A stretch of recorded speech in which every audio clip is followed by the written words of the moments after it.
আল্লাহর কাছে একজন ইমানদারের চাওয়া হবে, আল্লাহ যেন আমাকে বলেন যে বান্দা কোনো হিসাব নিকাশ নাই, যাও তোমাকে দিয়ে দিলাম জান্নাত বিনা হিসাবে। আমরা সবাই চাই কি চাই না? একটা আমল করতে হবে। বলবো, আমি মক্কায় একবার এক ভাইয়ের কথা বিভিন্ন সময় আমি বলেছি, যিনি হোটেল ব্যবসা করতেন, আবাসিক হোটেলে। হাজি সাহেবরা যেতেন বাংলাদেশ থেকে উমরা বা হজের জন্য, তাদের কাছে হোটেল ভাড়া দিতেন, এটা তার ব্যবসা ছিল।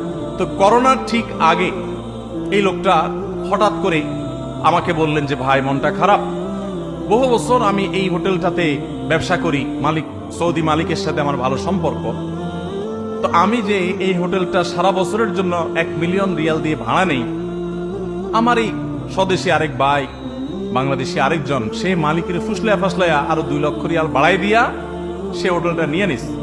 আমি 1 মিলিয়ন দিয়ে নিয়েও ব্যবসা ভালো করে করতে কষ্ট হয়, তারপর হারামের পাশে আছি, বেঁচে আছি, আল্লাহ শুকর। কিন্তু সে আরো 2 লাখ